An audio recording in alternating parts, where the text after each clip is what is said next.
பச்சை பயிர் சாப்பாடு எப்படி பண்ணலான்னு பார்க்கலாம். அதுக்கு பச்சை பயிரை வறுத்துக்கோங்க. நல்லா கலர் மாற வரைக்கும் நல்லா வறுத்துக்கோங்க. நல்லா வாசம் வரும், உங்களுக்கு தெரியும். நல்லா வறுத்துக்கிட்டே இருந்தீங்கன்னா நல்லா வாசம் வரும். தீயை விடாமல் வறுத்துக்கிட்டே இருங்க. கரண்டி வச்சு கிண்டிக்கிட்டே இருங்க.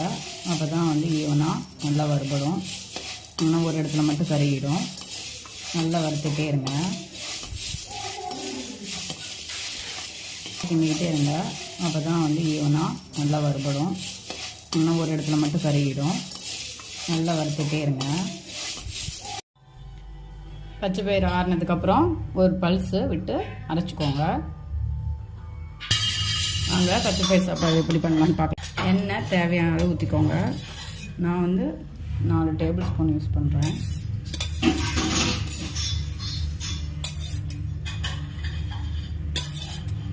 குக்கரில் எதுவும் தண்ணி இல்லாமல் பார்த்துக்கோங்க, இல்லைனா பொரியும். நல்லா எண்ணெய் காஞ்சதுக்கப்புறம் கடுகு போடலாம்.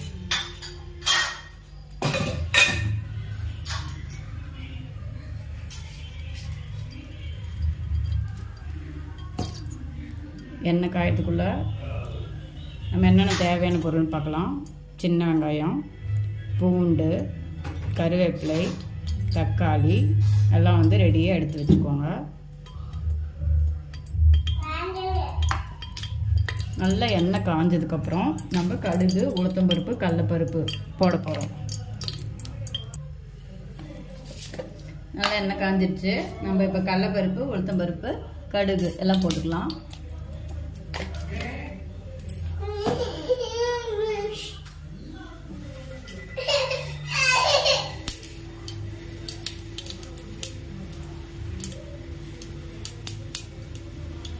நல்லா பொரிஞ்சதுக்கப்புறம் கருவேப்பிலை, சின்ன வெங்காயம், பூண்டு எல்லாத்தையும் ஆட் பண்ணிக்கோங்க.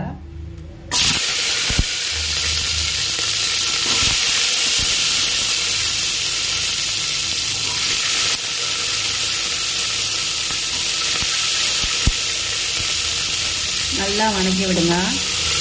சின்ன வெங்காயம் இது பண்ண கஷ்டமாக இருக்குன்னா பெரிய வெங்காயம் கூட நீங்கள் ஆட் பண்ணிக்கலாம்.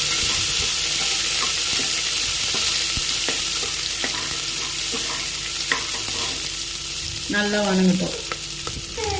2 பச்சை மிளகாய் ஆட் பண்ணிக்கோங்க.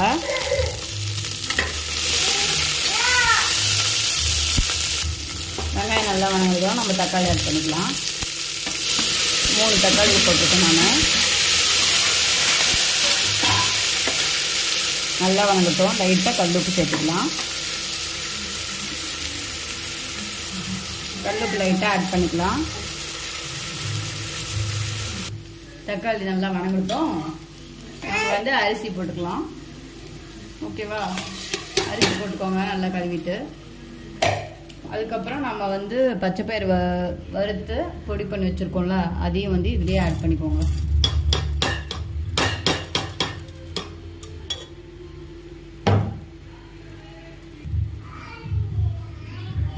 நான் 1.5 டம்ளர் அரிசிக்கு 3 டம்ளர் தண்ணி ஊற்றுறேன்.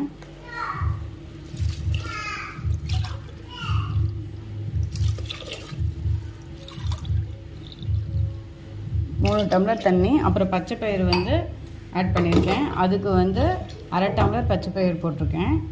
அதுக்கு 1.25 டம்ளர் தண்ணி ஊற்றுறேன். கொஞ்சம் கொலன்னு வேணும்னா நீங்கள் தண்ணி சேர்த்து ஊற்றிக்கலாம்.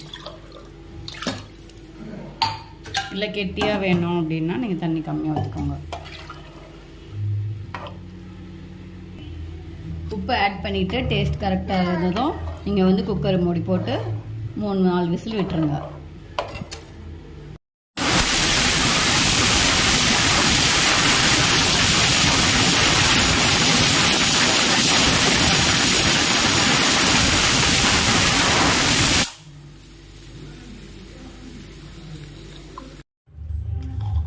பச்சை பயிர் சாதம் ரெடி. இப்போ நம்ம என்னென்னா கடுகு, வரமிளகா, கருவேப்பிலை இது எல்லாத்தையும் போட்டு தாளிக்க போகிறோம்.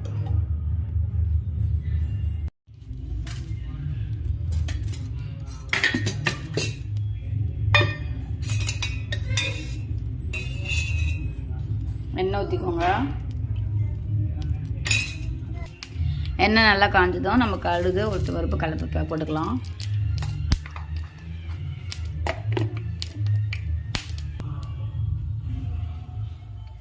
நல்லா பொரிஞ்சதும் நம்ம வரமிளகா போட்டுக்கலாம்.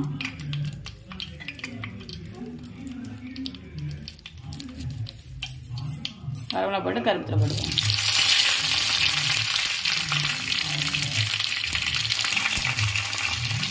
இப்போ நம்ம இதில் ஆட் பண்ணிக்கலாம்.